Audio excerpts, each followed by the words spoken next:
반갑습니다. 몸 건강, 마음 건강의 건강지킴이 임송아입니다. 지금 나이가 좀 있으신 분들은 예전에 웃으면 복이 와요라는 코미디 프로그램 기억하실 듯 합니다. 또 웃음이 보약이라는 말도 들어보셨죠? 웃으면 복이 들어오고 건강까지 좋아진다는 사실 잘 알고 있는데요.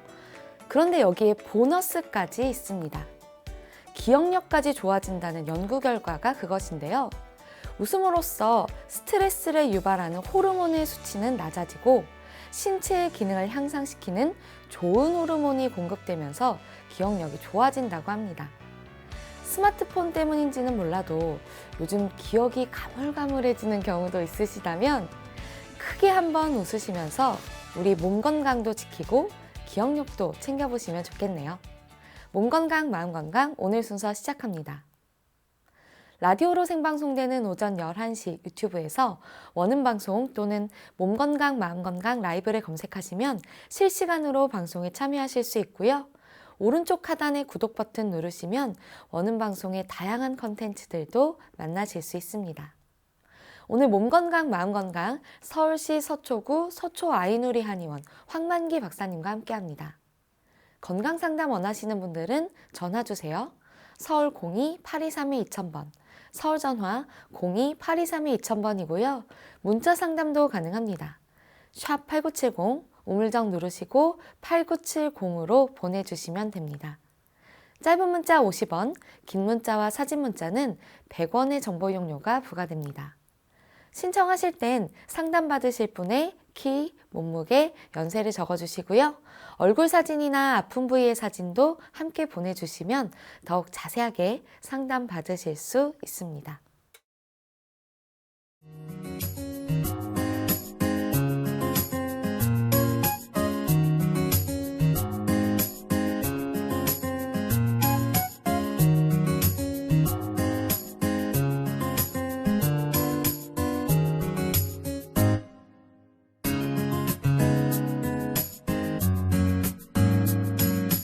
몸 건강, 마음 건강.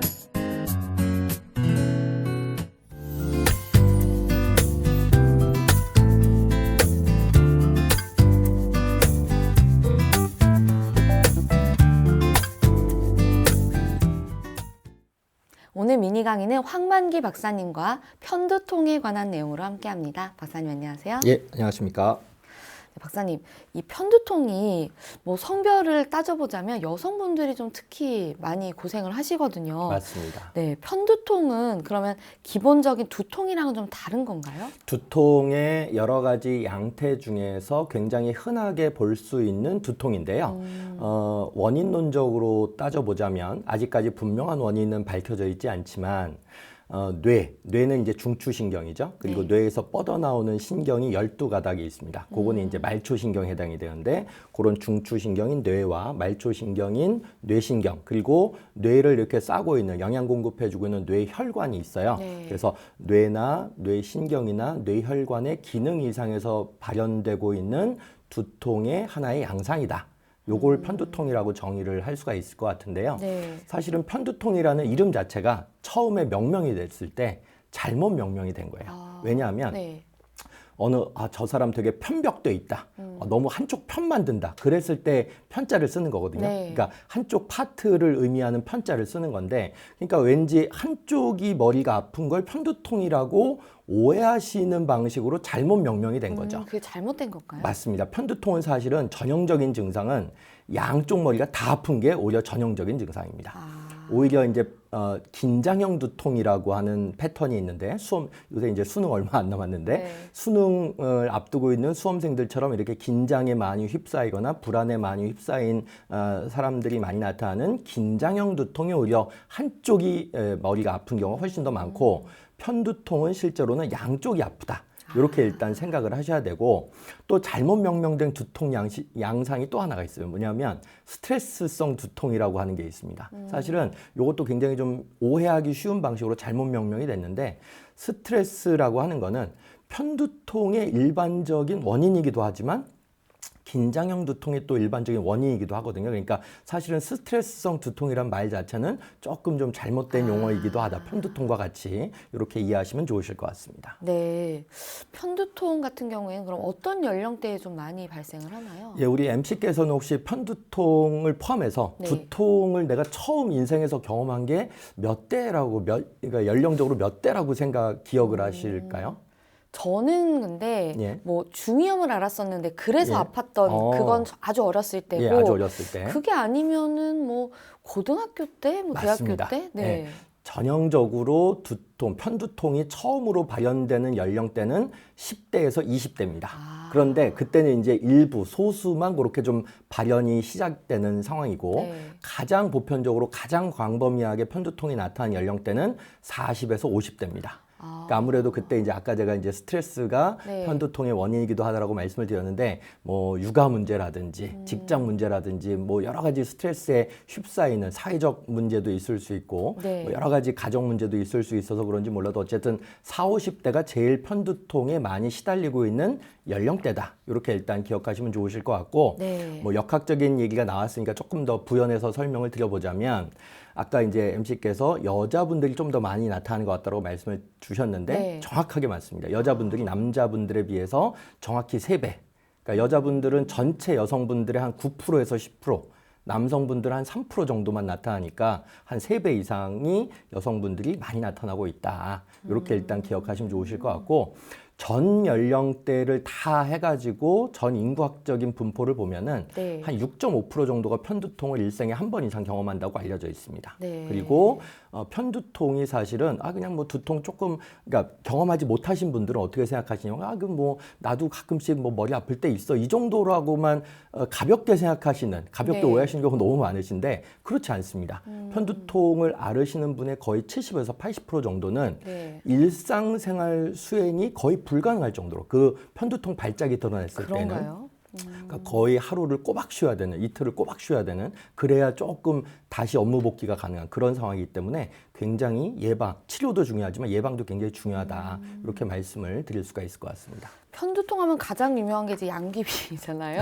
맞습니다. 그 편두통으로 정말 일생이 너무 괴로웠다 이렇게 얘기를 하던데 이게 실제로 굉장한 괴로움이 느껴지나 봐요. 맞습니다. 편두통의 두통의 양상은 조금 이따 이제 동의보감에서도 이제 그런 편두통의 양상을 언급한 게 머리가 터질 듯이 아프다. 이런 언급을 제가 좀 이따 드릴 텐데 네. 일단 지끈지끈한 두통 그리고 터질 듯한 두통, 욱신욱신한 두통, 그리고 박동성 두통도 있어요. 이렇게 두근두근한 두통. 이렇게 이제 표현하는 경우가 편두통의 대표적인 양상인데 네. 편두통은 사실은 소화기 증상하고 결합돼 가지고 아니면 더불어서 나타나는 수반돼서 나타나는 경우가 굉장히 일반적입니다. 네. 편두통이 있다 그러면은 대부분 소화기 문제가 동반이 되는데 거의 90% 이상. 그러니까 임신 초기에 갑자기 뭐 드라마 같은 데 보시면 갑자기 시어머님하고 얘기하다가 네. 왜 하면서 이렇게 화장실 가지 않습니까? 그 맞아요. 상황 자체가 스트레스니까 더 그럴 수도 있는데 그게 편두통일 수도 있습니다. 사실은 임신의 초기 양상일 수도 있지만 보통 입덧 이렇게 뭉뚱그려서 얘기를 그렇죠. 하는데 입덧이라고만 하지만 사실은 입덧일 수도 있지만 편두통일 수도 있다. 왜냐하면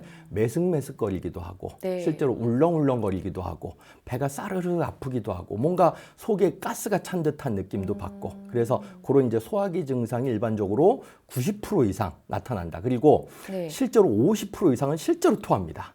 그렇기 때문에 편두통을 그냥 가볍게 생각하시면 절대로 안 된다. 네. 그렇게 말씀을 드릴 수가 있을 것 같고요. 이게 굉장히 고역스러운 병이라고 하는 거를 제가 좀 강조를 드리고 싶은 것이 일상생활이 거의 올스톱 되기 때문에 그렇습니다. 그렇기 때문에 근데 이게 예. 그 전조 증상이 또 있다고 들었어요. 맞습니다. 아주 대표적인 전조 증상이 있는 병증 중에 하나가 편두통인데요. 편두통을 영어로 마이그레인이라고 표현하거든요. 마이그레인. 그런데 마이그레인 with 아우라가 전조를 의미하는 건데 전조를 동반한 편두통. 예. 그래서 앞 글자를 따가지고 MWA가 전조 증상이 있는 편두통이고 네. 마이그레인 without 아우라라고 하는 것도 있습니다. 전조 증상이 없는 편두통이죠. MWOA라고 표현하는데 전조 증상이라고 하는 거는 네. 시각적인 전조 증상, 감각적인 전조 증상, 언어적인 전조 증상 여러 가지가 이제 있을 수가 있어요. 그리고 대표적인 또 전조 증상이 갑자기 밝은 빛이 확 이렇게 일어나는 섬광과 같은 그런 네. 빛을 본다. 이렇게 이제 표현하시는 분도 있고, 반대로 갑자기 시야의 한쪽이 안 보인다. 암점이 형성된다. 이런 분들도 있어요. 그러니까 되게 특이한 현상이 전조 증상으로 드러나는데 네. 거의 30분에서 1시간, 요 전조 증상이 드러난 다음에 30분에서 1시간 이내에 편두통 발작, 욱신욱신, 두근두근, 머리가 터질 것 같은 아픔, 네. 그게 나타나니까 요런 증상이 오면은 아이고 이제 나 좀 시작됐구나. 쉬어야 되겠다, 이제 시작됐구나 그러면서 이제 쉴 곳을 찾아가는 그런 분들이 굉장히 많으십니다. 이게 정말 말만 들어도 괴로울 것 같은데 이게 맞습니다, 왜 맞습니다. 생기는 건가요? 이 편두통이 발생하는 원인에 대해서 굉장히 오랫동안 여러 학자분들이 아주 각고의 연구를 해 오셨음에도 불구하고 네. 아직까지는 가설 수준으로만 알려져 있습니다. 아까 제가 뇌신경, 혈관 때문에 생기는 어떤 현상이라고 말씀을 드렸는데 사실은 혈관 가설이 제일 컸었어요. 아까 이제 박동성 두통이라고 해가지고 네. 이렇게 두근두근한 두통의 형태. 그래서 혈관에 문제가 있는 거 아닌가? 그런데 최근의 연구 결과에 의하면 혈관보다는 신경학적인 문제가 더 있는 것 같아라고 알려져 있고 또 더 최근의 연구 결과로는 그것도 아닌 것 같아. 자가면역성 염증 반응이 원인인 것 같아. 그러니까 내 몸의 면역계가 내 몸의 신경계나 내 몸의 혈관계를 공격함으로써 나타난 염증 때문에 나타나는 것 같아. 그러니까 이제 몸의 컨디션이 다운되니까 이렇게 원인 못 찾는 게 아마 자가면역 반응일 거야. 이렇게 이제 생각하시는 학자들이 이제 생겨나고 있는데 네. 그래서 이제 양방 치료 같은 경우에는 진통제를 많이 쓰고 네. 그 다음에 이 항경련제 그리고 항우울제 같은 것들을 많이 처방을 하는데 그 대부분 이제 그때뿐이다 이런 얘기들을 많이 하시죠. 네. 그러니까 그때 상황들은 모면하거나 건사할 수는 있는데 근본 치료로서는 좀 아쉬움이 있는 그런 대목이 좀 있습니다. 네. 한의학에서는 편두통을 어떻게 보고 있는지도 궁금하네요. 한의학에서는 편두통을 뭐 동의보감 좀 이따 말씀을 드리겠지만 담궐두통이라고 합니다. 담궐두통 또는 담음두통이라고 표현을 하는데요. 같은 건가요? 예, 맞습니다. 담궐, 담음 거의 비슷한 용어인데 네. 동의보감에서는 편두통을 다음과 같이 표현을 해놨습니다. 머리가 일단 터질 것처럼 아프다. 네. 그리고 어지럽다. 그리고 구토를 한다. 그리고 사지가 싸늘하게 식는다. 그리고 몸이 산처럼 무겁다. 그리고 굉장히 재밌는 표현이 바람이나 구름 속에 놓여 있는 것처럼 눈을 도대체 뜰 수가 없다. 이게 아주 대표적인 편두통의 실제적인 양상들이거든요. 몸이 좀 차가워지기도 하나요? 그렇죠. 사지권랭증. 그래서 네. 이제 담궐두통이라고 하는 게 권랭증을 표현하는 의미이기도 합니다. 어쨌든 그런 담궐두통과 관련된 처방들이 굉장히 많거든요. 네. 예를 들어서 담음을 내려주는 대표적인 처방인 이진탕이라고 하는 처방이 있고 네. 바나백출 천마탕이라고 하는 또 아주 유명한 그 편두통에 쓰이는 담궐두통에 쓰이는 처방이 있는데 임상적으로 그런 담궐두통에 해당되는 이진탕이나 바나백출 천마탕 처방을 적절하게 하게 되면은 네. 굉장히 뚜렷한 효과를 볼 수 있다. 그게 어느 정도 과학적으로 입증이 돼 있다고 하는 것도 제가 조금 이따가 말씀을 드려보려고 하는데요. 네. 그 원인이라고 할 수 있는 그 담궐이라고 하는 것은 사실은 수액대사 노폐물이에요. 근데 이거는 적절한 방식으로 대변이나 소변을 통해서 아래로 내려가야 되는데 네. 이게 내려가지 못하고 가운데 중초에 계속 남아 있거나 네. 아니면 역상을 하는 거죠. 순환에 문제가 생겨서 그래서 위쪽으로 가서 담궐두통을 일으킨다. 이렇게 이제 동의보감에서는 원인론적으로 해석을 하고 있습니다. 한의학적 그런 원인을 말씀해 주셨는데 이 담음이 굉장히 중요한 포인트일 것 같아요. 이 담음이 왜 생기는 건가요? 예, 아까 잠깐 언급을 드렸지만 담음은 정확하게 두 가지 이유 때문에 한의학적으로는 생긴다. 이렇게 이렇게 보통 말씀을 드리고 있는데 첫 번째는 정신적 스트레스입니다. 우리가 세상을 살면서 네. 기막히는 일들을 많이 당하지 않습니까? 그렇죠. 기막힌다. 이게 사실 한의학 용어입니다. 기가 막혀 있다. 기가 막혀 있다. 그게 그래서 정신적을 기막힌다. 스트레스 상황에 있다. 그걸 기막히는 상황이라고 일상 용어 속에 한의학적 용어가 약간 녹아 들어가 있는 거죠. 네. 그거를 한자어로 표현하면 기막힌 상황을 기울, 울체돼 있다 할 때 울자를 쓰고 아니면 기체, 체했다 할 때 체자를 쓰는데 기가 어쨌든 순환을 제대로 정상적으로 못하고 막혀 있는 상황 때문에 즉 정신적 스트레스가 가중이 되었을 때 또는 굉장히 심한 정신적 스트레스 충격이 왔었을 때 기막히는 상황이 왔었을 때 편두통이 나타난다. 이게 이제 한의학적인 첫 번째 원인론이라고 할 수가 있겠고요. 네. 두 번째는 아까 잠깐 말씀을 드렸던 것처럼 체질의학적인 측면에서 위와 장이 평상시에 약하신 분들, 특히 사상체질적인 의미에서 봤었을 때는 소음인에 해당되시는 분들, 이런 분들이 또 손발도 차거든요. 네. 순환이 좀 잘 안 되시는 분들, 네. 이런 분들은 사실은 가을 겨울철 나기가 굉장히 좀 힘듭니다. 몸이 좀 차시기 때문에. 그래서 가을 겨울철만 되면 나는 머리가 아프고 속도 안 좋다, 이런 분들 상당히 여기에 해당되는 분들이 상당히 많으신데요. 네. 어쨌든 그렇게 위장이 약한 경우에 편두통이 많이 나타날 수가 있다. 수반 증상으로서도 나타날 수 있다. 근데 사실은 나 소음인 아닌데 편두통이 왜 생기지? 이렇게 의아해하시는 분들도 있으실 거예요. 네. 근데 그런 분들은 내가 얼마나 평상시에 음식 섭생을 좀 잘 못했는지를 약간 생각을 해보실 필요가 있습니다. 왜냐하면 소음인이 아니라 하더라도 네. 야식을 많이 한다든가 네. 편식을 많이 한다든가 과식을 많이 한다든가 아니면 음주를 너무 과음하신다든가 이런 경우에선 소화기 상태가 불량해지기 때문에 편두통의 원인, 후천적인 원인이죠. 그거는 체질의학적인 원인은 사실은 선천적 원인인데 이런 후천 섭생의 문제 때문에 편두통이 나타나는 경우도 생각해 볼 수는 있다라고 정리를 해볼 수가 있을 것 같습니다. 스트레스나 위장장애 이런 것들은 정말 실생활과 밀접한 관계가 있잖아요. 맞습니다. 어떻게 좀 일상생활 관리를 하면 예방할 수 있을까요? 이거는 사실은 참 어려운 섭생이긴 한데 사실 제일 쉬운데 그렇죠. 그냥 말로만 하면 네. 쉬운데 막상 하고자 하면 굉장히 어려운 게 네. 뭐냐면 정말 신선처럼 사셔야 되는 겁니다.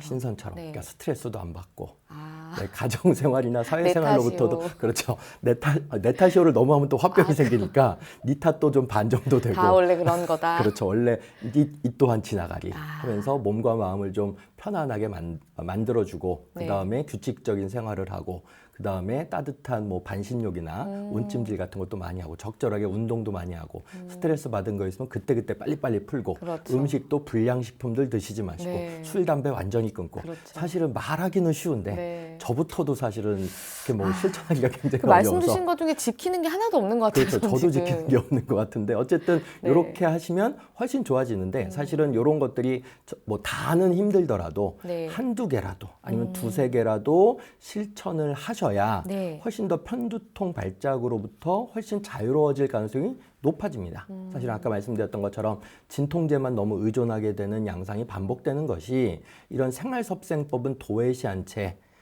통증을 완화시키는 그때그때의 임시 네. 변통적인 그런 생활들을 주로 하시기 때문에 이게 끊임없이 반복적으로 나타나는 상황 속에 윤회가 계속되는 거죠. 계속적으로 그 편두통의 윤회는 네. 사실은 좋은 게 아닌데 계속적으로 그렇죠. 이제 반복되는 그런 상황 속에 놓여 있지 않나. 이거 빨리 해탈을 하려면 네. 그런 생활섭생법이 추가돼야 되겠다. 이렇게 말씀을 드릴 수가 있을 것 같습니다. 네. 어쨌든 간 저희가 일상생활을 잘 해야겠지만 그게 좀 어렵거나 혹은 그걸로 뭔가 해결이 안 되면 치료를 이제 해야 되잖아요. 근데 한의학적 치료가 과학적으로 입증이 되어 있다고. 네. 맞습니다. 제가 입증이 되어 있는 굉장히 많은 논문들 중에서 일본하고 미국에서 네. 아주 중요한 잡지에 나와 있는 한약과 침치료의 아주 대표적인 논문을 제가 좀 소개를 드려볼까 해요. 네. 간략하게 뭐 어렵지 않습니다. 네. 첫 번째는 한약과 관련된 아까 제가 말씀드렸던 바나백출 천마탕이나 이진탕과 관련된 그런 일본에서 발행된 논문인데요. 네. 이건 케이스는 좀 적습니다. 한 6명의 아주 난치성 편두통. 이분들은 온갖 양약을 써도 그때그때 임신 변통적인 진통제를 써도 진통제도 반응 안 할 정도로 진통제가 반응 안 할 정도로 20년 이상, 뭐 25년 이상 그렇게 너무너무 오랫동안 고통 속에 살으셨던 분들 자원자 6명을 받아가지고 적절한 한약 처방을 했더니 네. 이게 이제 일본은 한의사 제도가 없기 때문에 네. 양방 의사 선생님이 거기는 한약도 쓰거든요. 아. 그래서 일본의 도쿄 의과대학에도 한방 클리닉이 있고 네. 일본 도쿄에 가보면 메트로폴리탄 아오야마 하스피탈이라고 있어요. 저도 한번 가본 적이 있는데 거기 내과에서 한약 처방을 굉장히 많이 하는데 근데 일본에서는 그러니까 중국이랑 우리나라는 원래 한의사나 중의사. 중의사 분들이 그렇죠, 있는 걸 그렇죠. 아는데 일본은 없으시면 그냥 이런 한방 처방을 안 쓰시는 게 아니라 그렇죠. 양의사분들이 저는 이 질문 아주 잘 네. 주셨다고 저는 생각을 하는데 저 지금 정말 처음 들은 예, 얘기여서 간단하게 언급을 해 드려보자면 네. 일본은 명치 유신 때, 그러니까 1800년대 중반에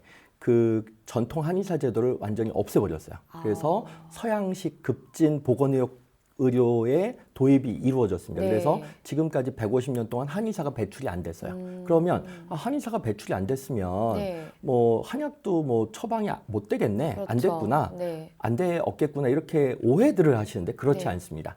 일본은 의과대학 81개 의과대학이 있거든요. 우리나라는 한 40개 정도가 있는데 일본은 나라가 크고 하니까 80개 정도의 의과대학이 있어요. 81개. 거기 모든 의과대학에서 한방 클리닉이 다 있습니다. 모든 대학병원마다. 그러니까 한 전공 같은 거네요. 그렇죠. 전문의 과정으로, 인증의 과정으로 양방의과대학을 졸업을 하면서 전문의 과정으로 이제 동양의학 코스가 이제 이렇게 있는 거죠. 그래가지고 거기에서는 그 과정을 마치신 분들이 한약 처방을 굉장히 많이 합니다. 그래가지고 논문도 양방 의사 선생님이 한약과 관련된 논문을 많이들 출간을 하세요. 네. 그래서 우리나라 분들 뭐 일본 여행 지금은 많이들 안 가시지만 나중에 네. 혹시 가는 어떤 상황이 되시면 대학병원 의과대학에 꼭 한번 방문을 해보세요. 그러면 그러니까 저희가 한방 갈지 클리닉이 모르겠지만 다 개설돼 있는 동경 제국대학을 포함해가지고 네, 네. 주요 의과대학에 다 한방 클리닉이 있습니다. 그리고 한약 처방이 엄청나게 많이 이렇게 양방 의사 스님들로부터 처방이 되기 때문에 거기서는 다음과 같은 얘기를 들을 수가 없죠.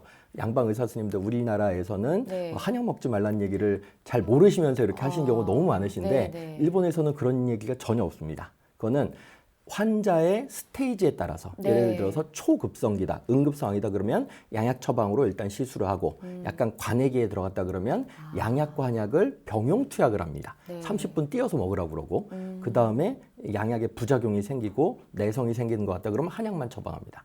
그거를 의사 선생님이 합니다. 그래서 한방 그런 의약품이나 뭐 그런 것들은 내성이 좀 적은가요? 훨씬 적죠. 그리고 이게 천연물이기 때문에 그리고 이미 한 수천 년 동안 임상시험이 나름 되었기 때문에 네. 거기에서 살아남은 것들 5,767종만 한약이라고 하는 거거든요. 그 중약대사전에 수제되어 있는 5,767종의 처방들은 몇 종, 예를 들어서 독성의 어떤 반응을 보이는 게 한 10여 종 정도 되는데 나머지 대부분은 전혀 부작용이 없습니다. 그리고 독성과 관련된 그런 한약재는 예전에 왜 썼냐 하면 사약 내릴 때 썼어요.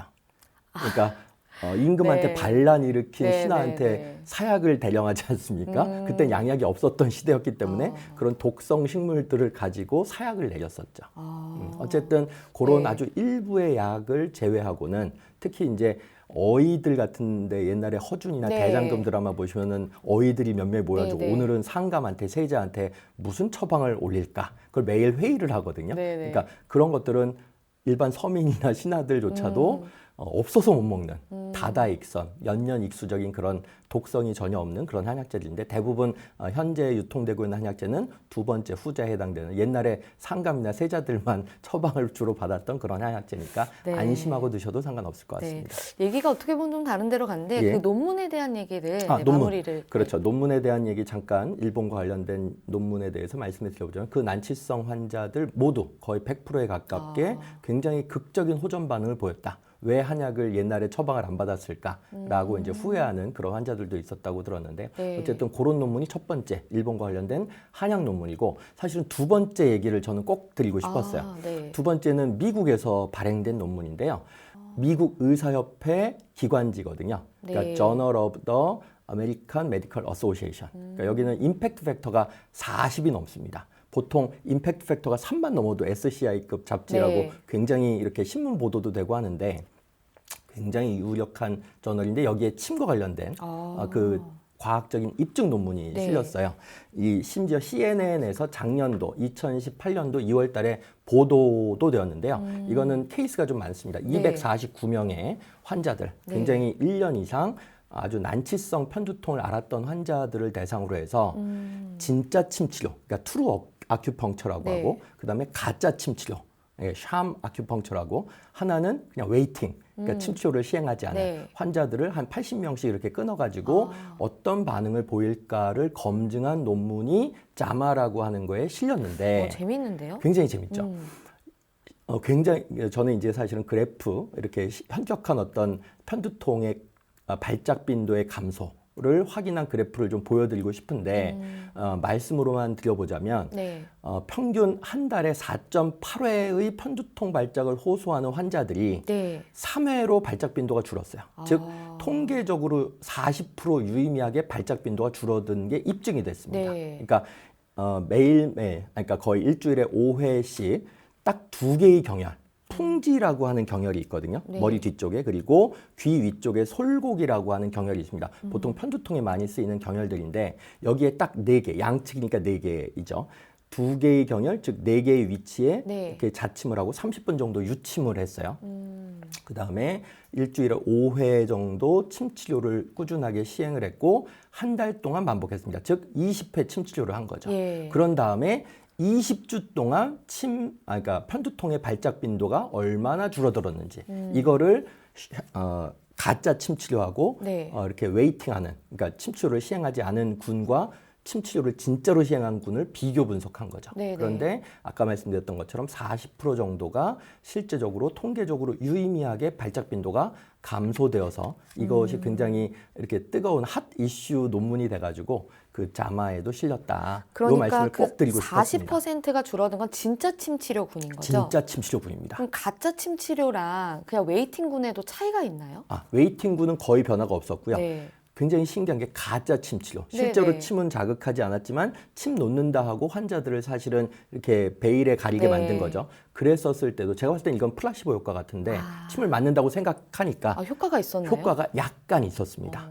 그런데 침 치료를 전혀 시행하지 않은 그룹이다, 대기 그룹이다 한 거에 비해서는 그래도 조금은 좋아졌지만 진짜 침 치료군이 가장 확실하게 좋아졌던 거죠. 그래서 진짜 침 치료가 진짜 효과가 있구나. 이런 것들이 실제로 입증된 아주 최근의 사례였습니다. 2017년도 2월달 CNN 보도도 됐으니까요. 그러니까 좀 편두통으로 많이 고생을 하시는 분들은 일상생활 관리도 중요하겠지만 좀 그것만으로는 부족하다 하시면 뭐 침 치료라든지 한약 치료를 병행하시면 저는 좀 건강 유지에 도움이 되겠네요. 매우 추천할 만한, 과학적으로 이미 입증이 되어 있기 때문에, 그리고 사실은 이건 실험 설계를 위해서 2군데 침만 놓은 제한점이 있거든요. 실제 임상에서는 2군데 침만 놓지 않습니다. 더 효과를 증진시키기 위해서 풍지와 솔곡혈은 당연하고 머리 가운데 백회혈이라고 또 있습니다. 백회혈, 사신총혈, 풍부혈, 뭐 곡지, 족삼린, 굉장히 두통 치료에 도움이 되는 침 치료가 아주 많고, 그다음 아까 소화기 장애가 동반되거나 원인론적으로 작용한다고 했기 때문에 중환이라든지 하환이라든지 관원, 수도, 양문 이런 이제 복부 쪽 침 치료도 병행을 했었을 때 훨씬 더 담음 제거 효과가 있기 때문에 아주 빠른 편두통 발작 빈도의 감소를 적어도 40%는 보인다. 그리고 이거는 뭐 이렇게 진통제처럼 의존성이나 내성이 없기 때문에 꾸준하게 받음에 있어서도 부담이 훨씬 덜하다. 그리고 말씀드렸던 이진탕이나 바나백줄, 천마탕 같이 담음 치료의 거의 뭐 성약이라고 하는 그런 약제들도 같이 병행을 한다면 편두통 환자분들 일상생활 방해되는 요인으로부터 많이 자유로워질 가능성을 훨씬 더 높일 수 있다라고 강력히 과학적 근거와 함께 추천을 드려볼 수 있을 것 같습니다. 네, 오늘 편두통에 대해 알아보는 시간이었습니다. 박사님 오늘도 좋은 말씀 감사합니다. 감사합니다. 미니 강의 오늘은 황만기 박사님께서 편두통에 대해 자세히 강의해 주셨습니다. 미니 강의 함께 하시면서 궁금한 점 있거나 오늘 주제와 연관 없더라도 평소에 건강 상담 받고 싶었던 분들 전화 주세요. 본인 증상은 물론 가족이나 지인의 증상도 상담 가능합니다. 서울 전화 02-823-2000번으로 전화 주시면 되는데요. 몸 건강, 마음 건강이 라디오로 생방송되는 평일 오전 11시부터 정오 사이에 전화 열어두고 있습니다. 문자로도 상담 신청 받고 있는데요. 문자 참여는 샵8970, 우물정 8970입니다. 짧은 문자 50원, 긴 문자, 사진 문자는 100원의 정보 이용료가 부과됩니다. 건강한 행복을 만나는 시간, 여러분은 지금 WBS 원음 방송 건강상담 프로그램 몸건강 마음건강 함께하고 계십니다.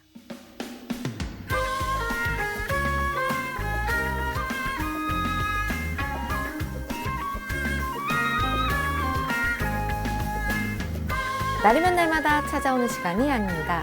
약이 되고 복이 되는 꿀같은 건강정보 튼튼보감 시간입니다. 오늘 주인공은 사과입니다.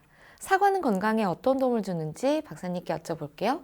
박사님, 사과가 정말 어떻게 보면 가장 많이 먹는 과일 중에 맞습니다. 하나잖아요. 예. 이게 건강에 어떤 도움이 되나요? 예, 일단 건강에 구체적으로 어디에 도움이 되는지를 설명드리기 전에 영국 속담 하나 먼저 소개를 드려볼게요. 많은 분들께서 이미 많이 접하신 속담이라고 생각을 하는데요. 사과 하나를 매일매일 먹게 되면 네. 의사를 멀리하게 된다. 그러니까 의사들이 굉장히 싫어하는 속담이죠. 알려지기를 별로 원치 않는. 그렇네요. 그렇죠. 이 속담이 의미하는 바는 사과가 그만큼 건강에 이롭고 유익하다. 이거를 함축한 속담이라고 할 수 있는데 하나씩 좀 말씀을 구체적으로 드려보자면 사과 일단 맛이 새콤달콤하지 않습니까? 아, 뭔가 비타민 C가 많겠다. 이런 생각이 드실 거예요. 네. 실제로 비타민 C가 아주 많이 들어가 있기 때문에 면역 기능을 굉장히 좋게 만들어줍니다. 즉 감기 예방. 그러니까 네. 면역력이 떨어져서 많이 걸리는 그런 질병들을 예방하는 효과가 이미 입증이 되어 있습니다. 그리고 두 번째는 그 유기산 성분이 많이 들어가 있어요. 근데 유기산 성분은 우리 몸의 피로 물질을 제거하는 역할을 합니다. 그렇기 때문에 네. 스트레스를 받아서 피로가 쌓여서 뭔가 이렇게 좀 개운한 어떤 느낌을 받고 싶어 라고 한다면 사과를 드시라. 이런 말씀을 저는 꼭 드리고 있고요. 네. 세 번째는 안토시아닌이라고 하는 항산화 물질이 있습니다. 그리고 퀘르세틴이라고 하는 또 항산화 물질이 있는데 네. 요 성분이 다량 함유되어 있어요. 그래서 요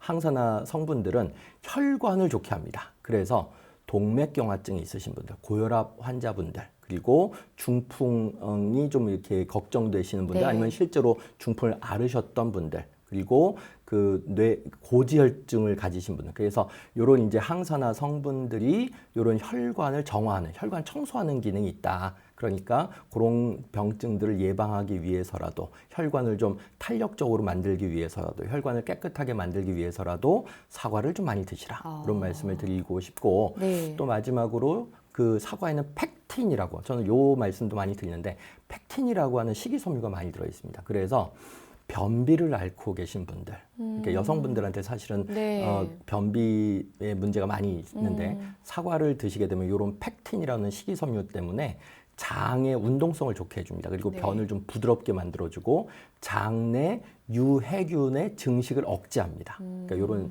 아주 유익한 성분들이 많이 있으니까 사과를 많이 드시면 굉장히 좋겠다. 이런 말씀을 드릴 수 있을 것 같습니다. 네. 그 이런 말도 있잖아요. 뭐 사과가 나는 데는 미인이 난다. 뭐 그게 뭐 좀 일리가 있는 얘기인가요? 일리가 많이 있는 얘기입니다. 사과로 유명한 대구에 뭐 미인이 네. 많다 이런 얘기가 그런 많이 얘기가 있는데요. 실제로 있어요. 사과에 아까 말씀드렸던 그런 항산화 성분이 혈관만 청소하고 혈관만 깨끗이 하는 게 아니고 피부를 깨끗하게 합니다. 그러니까 피부 독소, 피부 노폐물을 이렇게 배출하는 기능이 있기 때문에 좀 가을 돼가지고 겨울 돼가지고 내 피부가 점점 건조해지는 것 같아. 칙칙해지는 것 같아. 화장이 잘 안 먹는 것 같아. 네. 뭔가 잡티도 많이 생기고 주름도 많이 생기고 쪼글쪼글해지는 것 같아. 뭔가 이런 이제 피부에 네. 대한 어떤 의심이 되어지신 어떤 상황이시라면 이런 피부 독소를 제거하는 사과를 좀 많이 드시면 훨씬 더 미인 소리를 많이 들을 가능성이 높아진다. 근데 다만 네. 아까 제가 이제 소음인 얘기를 드렸었는데 너무 그렇다고 좋다고 너무 많이 드시게 되면 약간 설사를 유발할 수는 있습니다. 그러니까 네. 적정량 하루에 뭐 한두 개, 두세 개 이내로 그렇게 꾸준하게 드시면은 피부에도 좋고 건강에도 좋고 이런 말씀을 드릴 수가 있을 것 같습니다. 네. 오늘 사과에 대해서 알아봤는데요. 박사님 좋은 정보 감사합니다. 감사합니다. 튼튼보감 오늘은 사과에 대해 전해드렸습니다.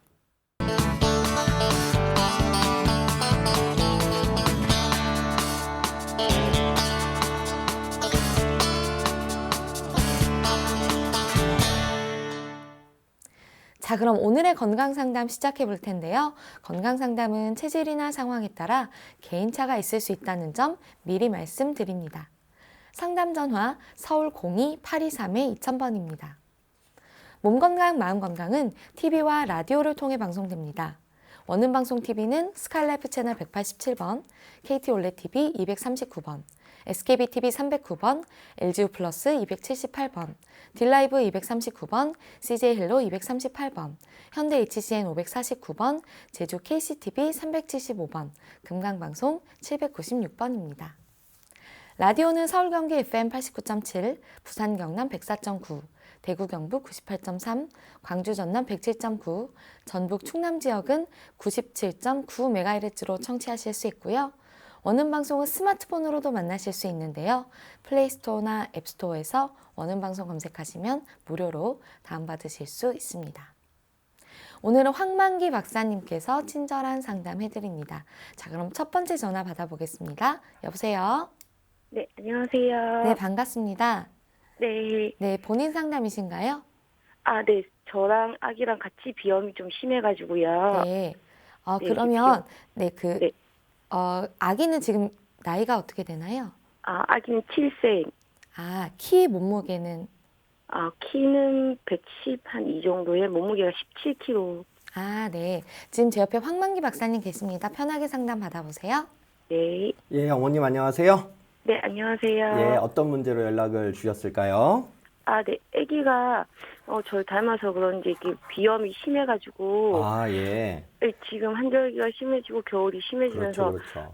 코가 흐르지 않고 아예 예. 코 속에서 머무는 것 같고 이렇게 예. 아기니까 가래를 뱉는 방법을 몰라가지고 그렇죠. 아기가 아직 7세니까.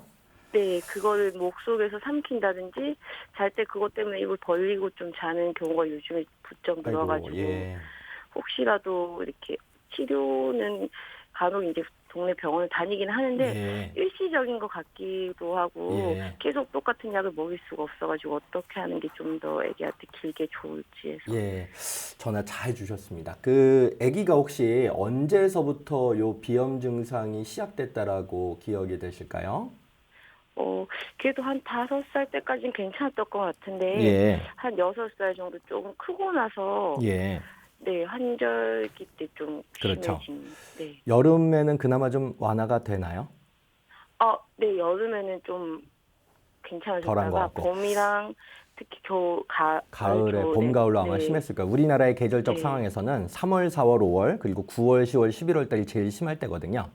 네. 근데 요새는 사실은 에어컨을 워낙 많이들 이렇게 애기들한테도 노출이 되기 때문에 여름에도 뭐 크게 상관없는 그런 계절성이 아니고 통년성이라고 그러거든요. 그러니까 네. 사시사철 상관없는 그런 경우도 많은데 애기는 아마 어머님이 관리를 그래도 좀 잘 해주셔가지고 계절적 어떤 상황만 좀 이렇게 문제가 되는 상황이지 않을까 싶습니다. 일단 구강호흡에 대해서 아까 잠깐 말씀을 주셨는데 네. 구강호흡을 일단 하고 있다라고 생각하시면 약간 긴장은 하셔야 돼요. 아기가 네. 그 코나 숨길이라고 하는 그 부분의 목이나 그 기관지 쪽으로 조금 이렇게 막혀 있는 부분이 생기기 때문에 살려고 입을 벌리고 숨을 쉬는 거거든요. 네. 특히 밤이 되면은 혈관 면역계가 활성화되는 시간대니까 똑같이 염증 반응이 있어도 더 심해지거든요. 그러니까 밤에 아마 구강호흡을 더 많이 할 수 있을 가능성이 높지 않을까 싶은데요. 네. 코골이 혹시 동반이 되나요? 네, 잠들고 나서 직후에는 네, 코도 살짝 골아서 제가 이제 예, 비계 높이를 좀 맞춰주면 맞춰준다든지 좀 괜찮고. 네, 조금 더 나아지고 음. 처음에 좀 나고 있는 듯. 코피 혹시 잘 나나요? 최근에? 코피는 그래도 코피는 잘 별로 나요. 없었고 이제 네네. 앞으로는 아기 손 힘이 대부분 95% 이상은 자기 손 때문에 물리적 자극 때문에 코 안에 있는 모세혈관 총이 터져가지고 코피가 나게 되는데 이제 아마도 지금 이제 7세니까 조금 힘이 약해서 그렇지 이제 8세, 9세 올라가면 아기 힘이 세지는 자기 손 힘이 세지는 비비는 힘 때문에 코피도 좀 날 수가 있다 이렇게 생각하시는 게 좋으실 것 같아요. 네. 그리고 이제 공부를 요새 우리나라 어머님들께서 이게 조기 교육에 대해 관심이 많으셔가지고 좀 이렇게 네. 일찍 학업에 몰입이 되면은 비염 증상이 코 증상뿐이 아니고 머리 아픈 특히 앞쪽에 전두통의 현상으로 많이 드러날 수 있으니까 그것도 일단 염두를 해두시는 게 좋을 것 같고요. 네, 맞아. 가끔씩 머리가 아프다는. 그렇죠. 머리 아플 수도 있습니다. 그리고 지금 이제 6살서부터 그랬다. 이거는 아마 우리나라 나이로 6살이라고 아마 기억을 하실 것 같은데. 네. 그전에 심하게 제가 느끼지 못해요. 그렇죠. 아주 잘 기억을 하시고 계셨던 것 같아요. 왜냐하면 우리나라 애기들 같은 경우에는 만 나이로 했을 때 보통 3, 4세 이후로부터 발현되기 시작하거든요.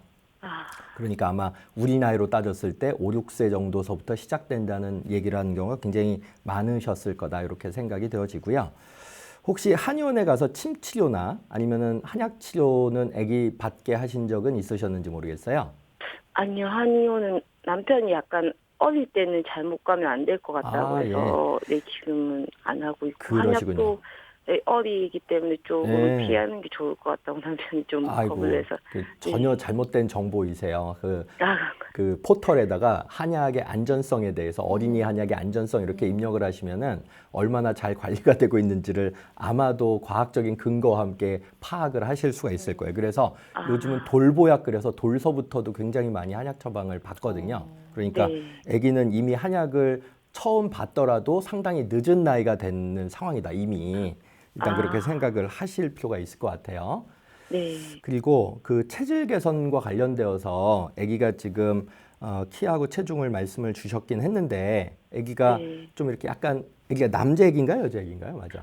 남자 애기인데 남자 또래도 애기인가요? 많이 작은. 좀 그런 느낌이 드네요. 네. 약간 좀 날씬한 느낌도 있을 네. 것 같고 이렇게 소화기계 허야가 애들이 비염도 같이 동반되는 경우가 많거든요. 그래서 한의학에서는 이 비염 치료 자체를 아기 눈 밑 제가 이제 보진 않았지만 눈 밑도 좀 검푸스르름한 느낌 혹시 받으시나요? 다크서클처럼. 그게 비염 네, 있는 가끔 애기들 피곤할 특징이거든요. 때는 예, 피곤할 때. 피곤할 때 보면 네. 피곤할 때 심해지는 거지 유발되진 않습니다. 그 유발인자는 비염이고 피곤함이나 스트레스는 증폭인자거든요. 그러니까 네. 피곤할 때 더 도드라지게 어머님이 파악이 되셨던 거지 실제로는 늘 착색 반응이 있었을 거예요. 이게 심하면 심할수록 더 심해지거든요. 왜냐하면 코 뒤쪽으로 가는 정맥의 환류 상태가 떨어지기 때문에 그렇게 검푸스름하게 어떤 땐 보랏빛으로 착색 반응이 드러나는 거니까요.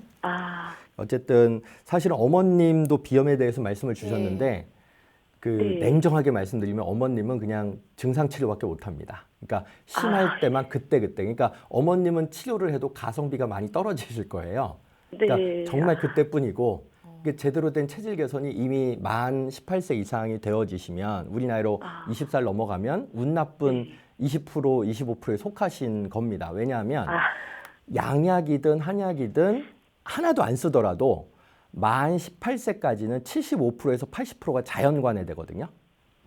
그런데 지금 어머님이 그러니까 증상이 나타나는 거는 운 나쁜 20%, 25%에 해당이 되기 때문에 거의 뭐 연세가 60세, 70세가 되면 좀 완화가 되실 거예요. 힘이 떨어지시는 나이가 되면 보통 완화가 되시는데 그런 때까지는 그냥 증상 치료만 하셔야 된다. 근데 우리 아기 같은 경우에는 만 18세까지 그러면은 만 18세 이후에는 자연관에 된다니까 만 18세까지는 그냥 놔둬도 되겠지라고 소홀히 생각하시면 오히려 안 돼요. 왜냐하면 우리나라에서는 만 18세까지 아기들이 굉장히 중요한 시기이지 않습니까? 인생의 향방이 결정되는 시기이기 때문에 이 비염 때문에 이렇게 집중력 떨어지는 애들이 상당히 많아요. 그래서 사실은 치료하는 겁니다. 그리고 약간 성격도 예민해지고 하기 때문에 좀 아기는 증상 치료뿐이 아니고 체질 개선 치료도 어느 정도 가능한 연령대에 있기 때문에 오히려 지금 너무 뭐 늙다라고 생각을 하시는 건 아니 될 것 같고 적어도 만 10세 이전에 어느 정도 치료를 해 주시는 게 제가 봤을 때는 훨씬 더 아기한테 롱텀 헬스 이펙트, 장기적인 어떤 건강 효과를 생각했을 때 유의미하실 거다. 이런 말씀을 드리고 싶을 것 같고요. 드리고 싶고요. 그 다음에 그 한의원에 가시면 그 아마 뭐 한약 처방도 해주시고 침 치료도 해주시고 코에다 이렇게 뿌리는 거나 코에 바르는 거 이런 여러 가지 비염이 아까 제가 뭐 말씀을 드렸는지 모르겠지만 중의 우세 병종이라고 그래가지고 그 중국에서 중국에선 중의사가 있고 서의사가 있지 않습니까? 양방 치료가 잘 되는 거, 한방 치료가 잘 되는 걸 따로 분류를 해놨어요. 근데 한방 치료가 잘 되는 372개 중에 대표적인 게 알러지 비염하고 아토피 피부염이에요. 애기들과 관련된. 그러니까 중국에서는 그냥 비염이다 그러면은 당연히 그냥 한약 처방을 퍼스트 초이스로 하는 겁니다.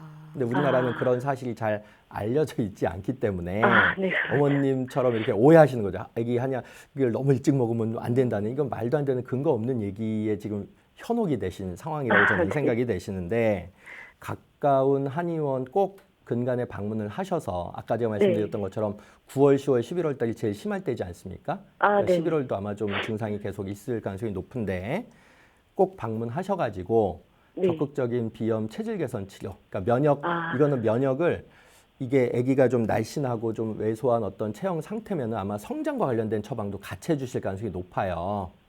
왜냐하면 남자 아기 같은 경우에는 비록 좀 시간이 여자 아기에 비해서 있긴 하지만 만 12에서 14세가 2차 성장 급진기거든요. 그러니까 그때 되기 전까지 성장 잠재력을 극대화시켜주기 위한 노력도 병행을 해야 되는데 비염이 성장을 발목 잡고 있는 아주 유력한 방해 요인 중에 하나예요.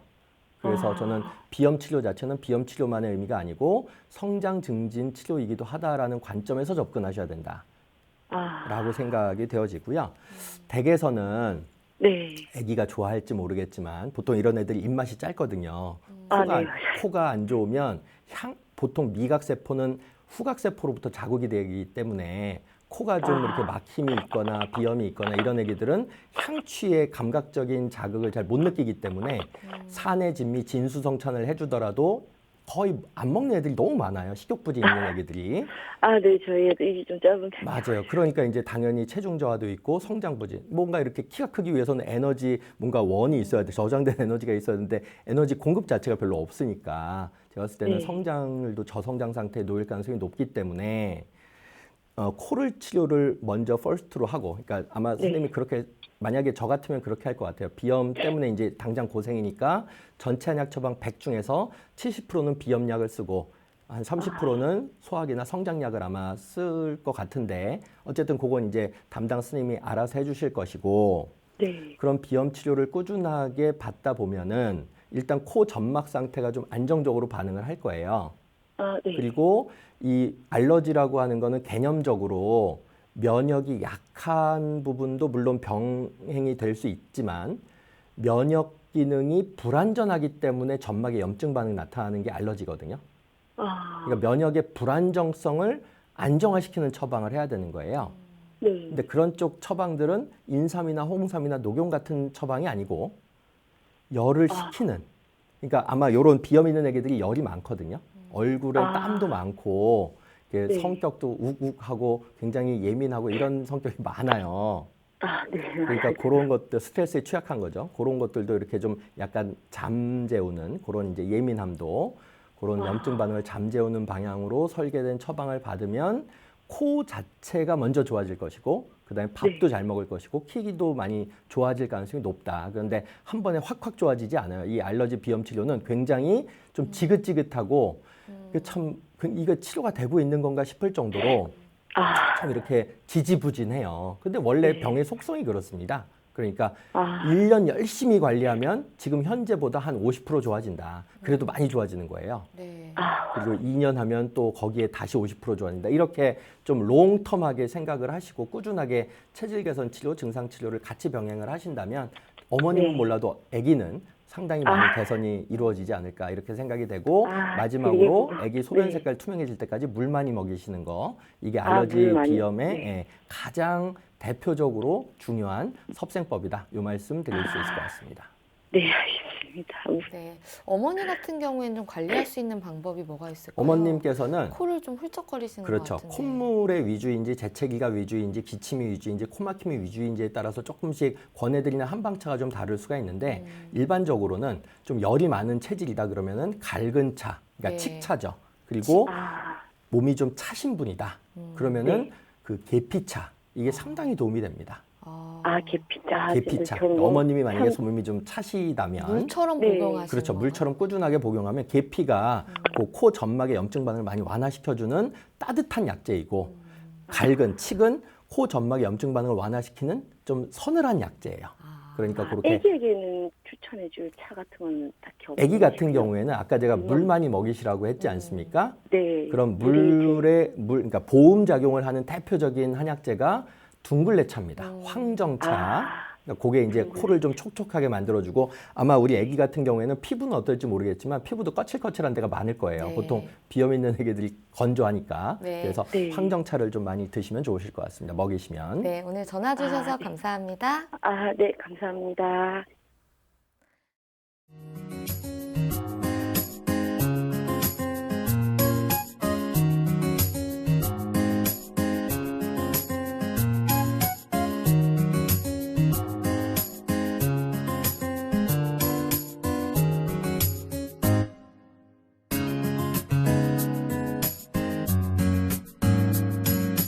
몸 건강, 마음 건강.